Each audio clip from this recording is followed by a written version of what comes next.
దేవుని నామకే మహిమ కలుగును గాక. ప్రభువైన యేసుక్రీస్తు నామములో నా శుభాభివందనాలండి. ఎలా ఉండారు? బాగుండారా? దేవుని మహాకృపను బట్టి మీరందరూ కూడా బాగుందరు గాక. దేవుడు అట్టి కృప మీకు అనుగ్రహించును గాక. ఆమేన్. రాండి, ఉదయకాలమున దేవుని మనతో మాట్లాడుతున్న మాట విని బలపడి శక్తిని పొందుకొని దేవుని నామకు మహిమకరముగా మనం ఈ లోకములో నడుచుకుందాము గాక. ఆమేన్. దేవుని పరిశుద్ధ గ్రంథములోంచి ఫిలిప్పీయులకు రాసిన పత్రిక 3వ అధ్యాయము 3వ వచనంలో మంచి మాట ఉంది. చదువుకొని బలపడదాం రండి. ఎందుకనగా శరీరమును ఆస్వాదమును చేసుకొనక దేవుని యొక్క ఆత్మ వలన ఆరాధించుచు క్రీస్తు యేసునందని అతిశ్రయపడుచున్నాము. మనమే సున్నతి ఆచరించు వారము.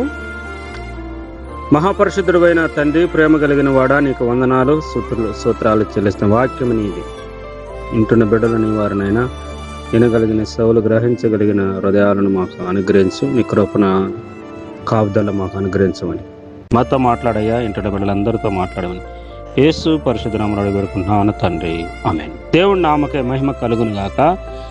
దేవుని పరిశుద్ధమైన వాక్యములో ఎందుకనగా శరీరమును ఆస్వాదమును చేసుకొనక. దేవుని ప్రియులారా, ఈరోజు చాలా మంది ఆరాధనలో కానీ శరీరాన్ని ఆస్వాదం చేసుకుంటూ ఉంటారు. అంతే, శరీరాన్ని అనుసరించి నడుచుకుంటూ ఉంటారు. శరీరం మనల్ని ఏం చేస్తుందంటే ఆత్మకు శరీరానికి విరోధముగా అది పనిచేస్తుందంట. అందుకని చూడండి, మనల్ని బలహీనపరుస్తూ ఉంటుంది.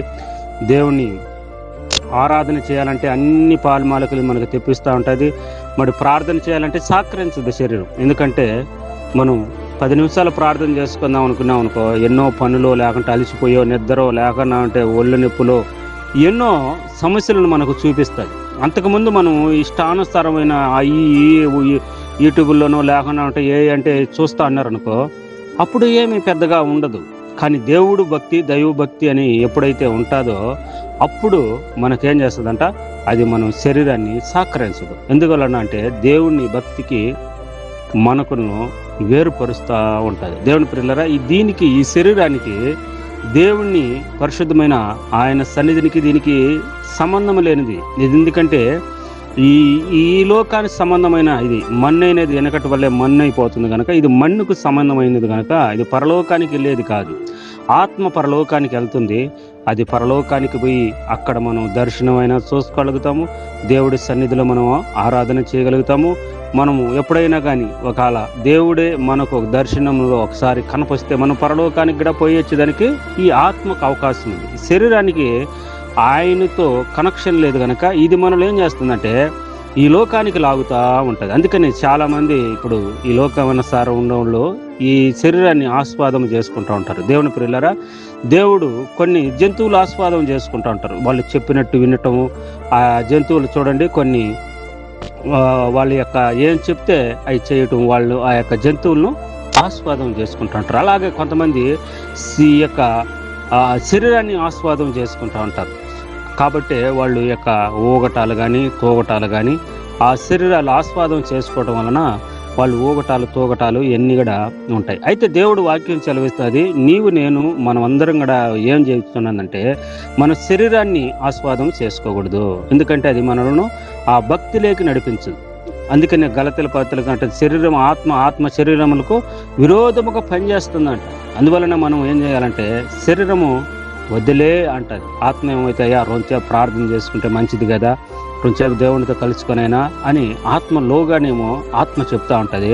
శరీరం ఏమంటుందంటే ఇప్పుడే చేసుకున్నాం కదా, ఇంతమందే చేసుకున్నాం కదా, లేకుంటే రాత్రి చేసుకున్నాం కదా, పొద్దున్న చేసుకున్నాం కదా, ఏం చేసుకున్నాంలే, మళ్ళీ ఇంకొకసారి నిద్రపోయో లేకుంటే ఇంకొకసారి ఈ పని నాకు చేసుకుందాంలే అని మనల్ని ఏం చేస్తారంటే తాసాకారం చెప్పి అలాంటి మళ్ళా మనం ప్రార్థన చేసుకునేటప్పటికీ బలహీనత తెచ్చిపెడుతుంది. అందుకని శరీరమును మనం ఆస్వాదం చేసుకోకుండా మనం ఏం చేసుకోవాలంటే పరిశుద్ధ ఆత్మను మనం ఆస్వాదన చేసుకోవాలి. ఆయన మనం వశపరుచుకుంటే ఆయన మనం సర్వసత్యములోకి మనం నడిపించి దేవుని శక్తిని మనకు అనుగ్రహిస్తాడు. దేవుని ప్రియులారా, దేవుని యొక్క ఆత్మను మనం ఏం చేసుకోవాలంట, ఆరాధించాలి. దేవుని ప్రియులారా, యేసుక్రీస్తు సర్వశక్తి కలిగిన ప్రభు ఒకసాట ఆయన యోహాను సువార్త 4వ అధ్యాయంలో సమరయ స్త్రీతో చెప్తాడు, అమ్మా మీరు తెలియని దానిని ఆరాధిస్తున్నారు.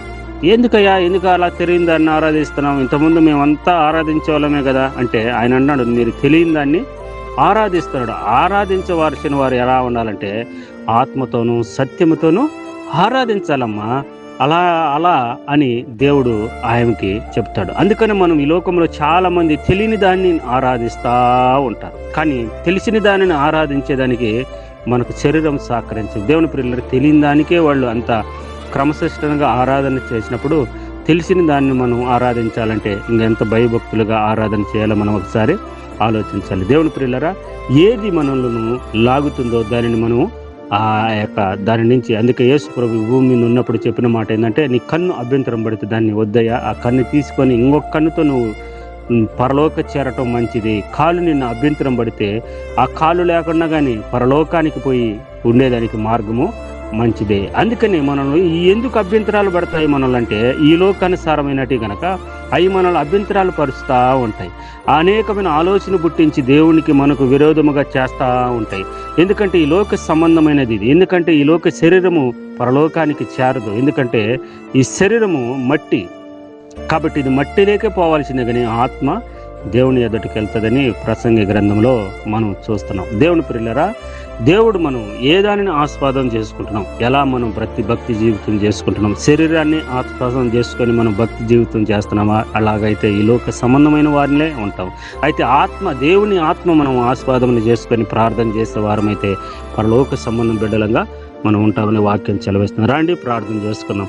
ప్రేమ కలిగిన పరలోకమందు నా కన్న తండ్రి, కృప కలిగిన ప్రభా, దయగలిగిన యేసు నీకు వందనాలు. అవునైనా ఈ లోకానుసారమైన జీవితాల్లో మేము జీవిస్తూ ఈ లోకం మమ్మల్ని అనేకమైన ఆశలతో రేపుతూ నైనా ఈ లోకములో మమ్మల్ని విస్తారమైన పని బాటల్లో ముంచేస్తూ ఇరుగు పొరుగు వారిని చూపిస్తూ ఇలా ఈ శరీరం మమ్మల్ని బలహీనపరుస్తుంది. ప్రేమ కలిగిన పరలోకమందు నా కన్న తండ్రి, ఆత్మ సంబంధం కలిగి నైనా నిన్ను ఆత్మతోనూ దేవుని ఆత్మతోనూ సత్యముతోనూ ఆరాధించేదానికి మాకు నేర్పించు. సర్వ సత్యములకు మమ్మల్ని నడిపించు. నైనా నీ కృపను అనుగ్రహించు. ప్రపంచ దేశాలను రక్షించు.